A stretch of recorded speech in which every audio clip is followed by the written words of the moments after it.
If you're between 18 and 25, right now is the easiest it will ever be for you to make friends or find love. Any time after this is going to be 10 times harder. I'm 26 and I wish somebody told me this when I was younger. So I'm making this video as both a warning to you and to give you some tips on how to make the most of this golden opportunity. So to keep it really simple, these are your golden years for social connection because everybody around you is going through a very similar period of life and a lot of social and identity change. People are going to new colleges, they're moving cities, there's a lot of new independence that a lot of people are feeling. So what that does is everybody around you is going to be so much more open to meeting people, so much more open to meeting you. So the interesting guys who you saw on campus or that cute girl who you saw in class, they are going to be so much more likely to let you into their lives. And on top of that, in this period of your life, you have access to spaces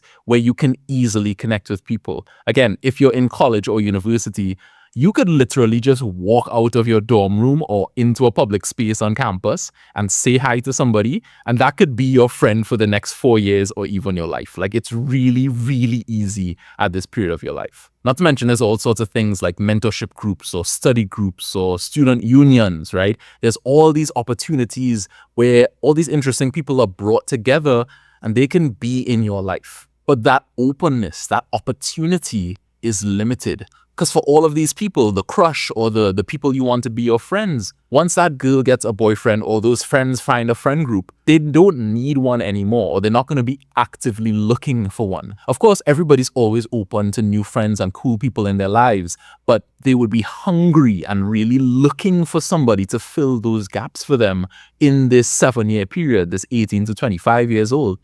But as soon as you get out of that, most people will have started filling those holes in their lives. So when you try to make new connections, they are no longer going to be as receptive to you as you want them to be. And the third reason is right now is also the most free time you will ever have for the rest of your life. And I know you're probably thinking like, oh no, I got to study. I have all these exams coming up and all these sorts of things. You are not busy right now. You think you are busy, but I promise you, you are not that busy. When you leave this age period, you're going to get more responsibilities. Maybe you're going to have to start taking care of your parents or responsibilities around the house. Maybe you get your own place. You have more chores to do. You get a car. You get responsibilities at work. You have to work late hours. You're trying a side hustle. Maybe you even have kids. All of these things are going to add up and take away from your free time in general, but especially your time to make friends and find new connections. And I want to zoom out on this, on what it could mean for your life. In your late 20s, your 30s, your 40s, if you aren't socially connected, it is not a fun experience. And I don't mean it as in like you don't have people to go to Mexico with or like party or what, all these sorts of things, although that is part of it. I'm talking about seeing people your age get married and start to have kids when you don't even have a girlfriend or you don't even have anyone to set you up on a date. I'm talking about not having people to support you towards the goals that you want to achieve, and maybe even not having people to visit you if you're sick in the hospital. And I think when you're young, I mean, I'm young too, right? But we don't even think about this. We think, oh, I'm going to live forever. And like, oh, I'll friends will happen when it happens. And like, it'll all fall into place. But it won't. It won't unless you take action, unless you make it a priority. Because a huge thing I want you to take away from this video is, if not now, then when? If you aren't actively trying to make friends and get into a social circle in the moment in your life where you are surrounded by people who are also looking for those things, and you have access to spaces which make it easy, and you have all the free time that you possibly will have in your life, when are you going to do it? If you can't do it now, when will you do it? So I'm so passionate about this because I don't want you to make the mistakes that so many people make. So many people don't realize that these are your golden years until it is gone.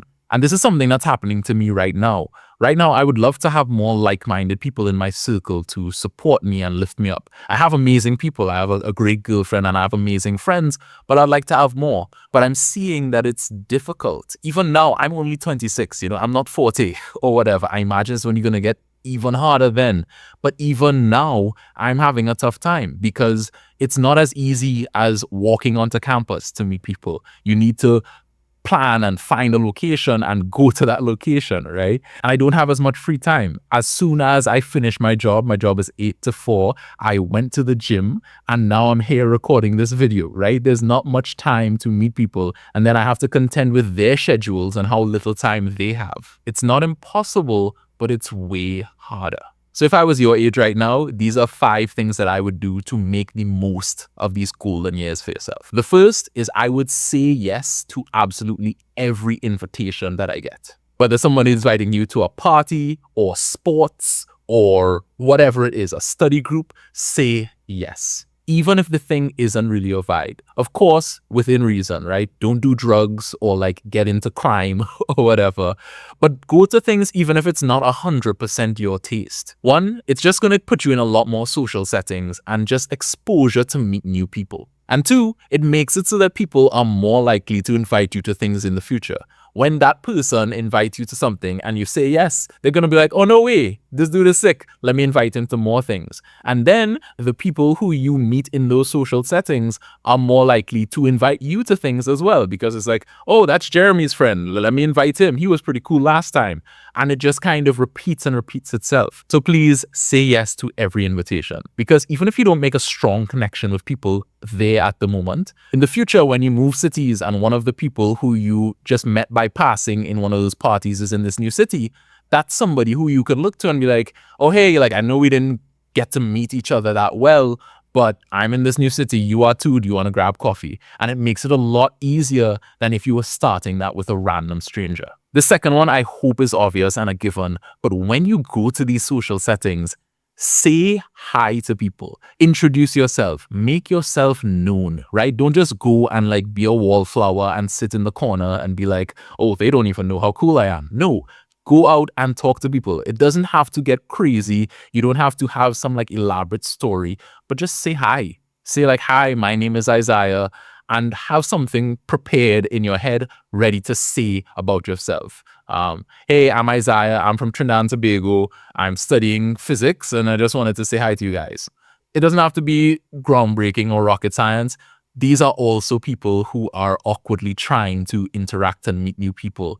They're going to welcome you, and they're going to understand, and they're going to welcome you with open arms. It's going to be very simple. And that also extends to taking social risks, right? When you see a cute girl, going up and saying hi to her and being okay to be embarrassed, because the other side of the coin, the regret of not doing it, is so much more worse. Not to mention, like I said, this time period is super limited. You may not get the opportunity to talk to that girl again. Maybe the next day after you fumbled and didn't go up and talk to her, she ends up getting a boyfriend. Or maybe that is legitimately the last time you see her. Treat every moment for what it is, that it is fleeting and it is not guaranteed. These people around you, you are never guaranteed to have a moment to connect with them again. So act like it and act on it. Another thing I would do is, as much as possible, to turn solo activities into group activities. Instead of studying alone in your room, join a study group or bring friends into your room to study with you. Instead of just going to the gym alone, go with a buddy or join a gym class, right?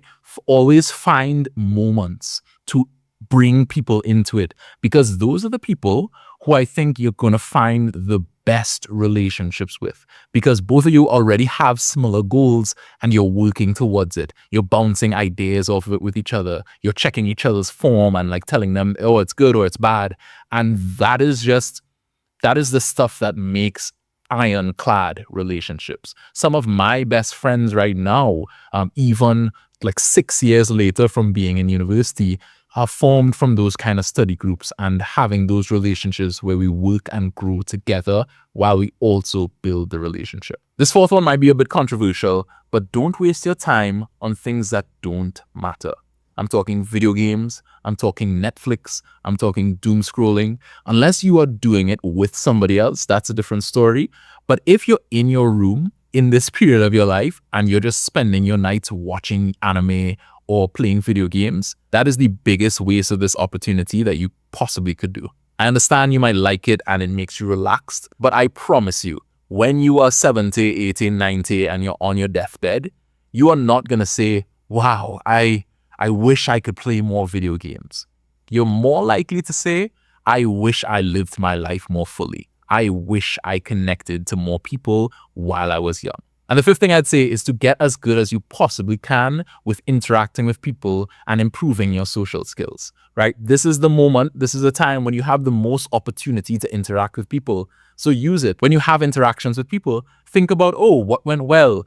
Did they really react well to that story? Or was I a little too shy in my impression? Did it sound like they didn't hear me? Maybe I should raise my voice in the next time, right? Actively think about these things, not to overthink it and get in your head, but so that you can improve in the next time. And that's going to create a really nice compounding effect where the more you interact with people, the better you're going to get. And then the better those interactions are going to go, the more invitations to places you're going to get, the more connections you build. It's just going to be a really amazing and positive feedback loop. This is a finite resource for your life, and I want you to use it as much as you possibly can, because if you don't, it's just going to be gone and there's no getting it back. So I hope you take this warning to heart and make the most of your golden years so that when you are older, you have a bunch of real and meaningful connections and people around you to make your life amazing. And by the way, if you want to improve your social skills, which is one of the tips I mentioned before, you should check out this video where I talk a lot more on that. But either way, I hope you have an amazing day, and above all else, I hope you keep